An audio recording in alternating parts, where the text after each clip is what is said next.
Auzubillahiminash-shaytanir-rajim. Bismillahir-rahmanir-rahim.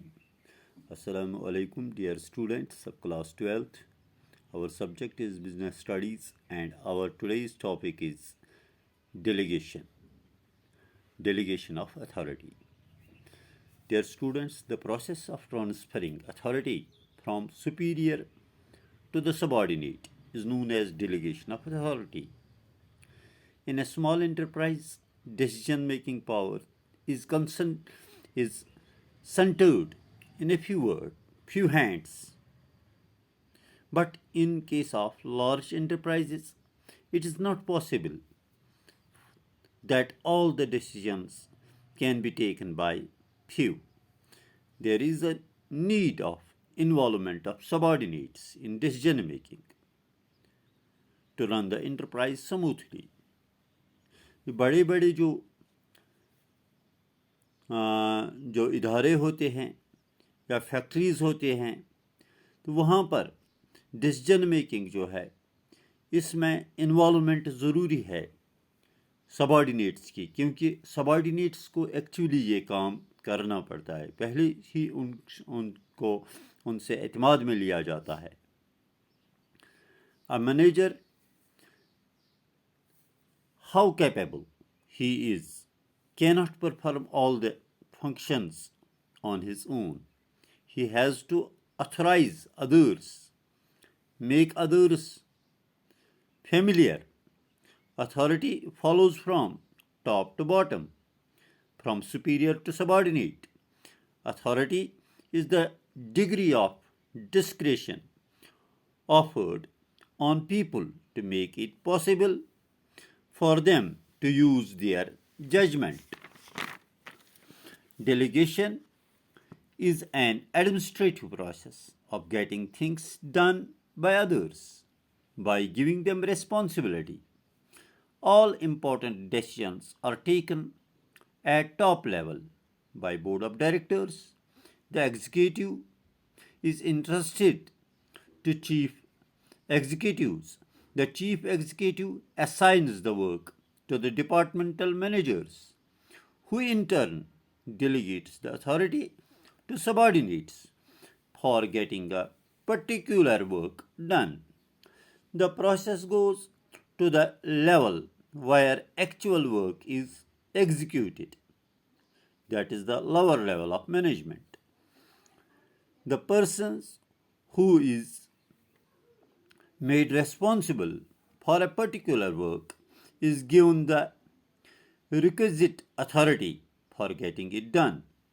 According to Allen, delegation means the entrustment of a part of work or responsibility and authority to another, and the creation of accountability of performance.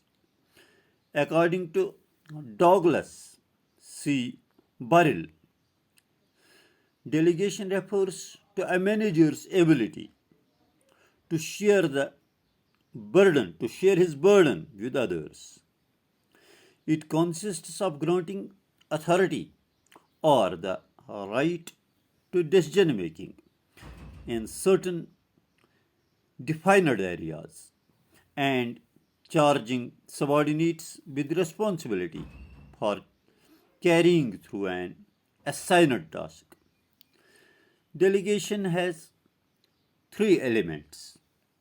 There are three elements of delegation. One is authority, second is responsibility, and third is accountability. So we can say delegation includes authority, responsibility, and accountability. What is authority? The right of an individual to command his subordinates, and right to action and decisions within the limits of his position. Authority follows from top to bottom. People who have authority should know the scope of their authority. Authority is the power to order, to command, delegated from superior to enable the subordinates to discharge their responsibilities. There should be balance between authority and responsibility. Now, what is responsibility? Responsibility, it is the obligation of subordinates to perform the assigned job properly. It flows upwards. Delegation of authority to someone else does not imply escaping from responsibility. So, responsibility without authority leads to confusion and dissatisfaction in a person. So, authority, where there is authority, there should be responsibility. The third element is accountability.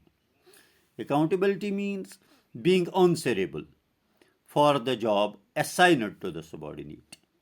It is the obligation to carry out responsibility and to give reports about one's performance to the superior. Accountability follows upwards. The manager delegates authority to his subordinates, while the subordinate is accountable to his manager. The subordinate should be made accountable to only one superior. Single accountability improves work and discipline. That's all for today. Goodbye.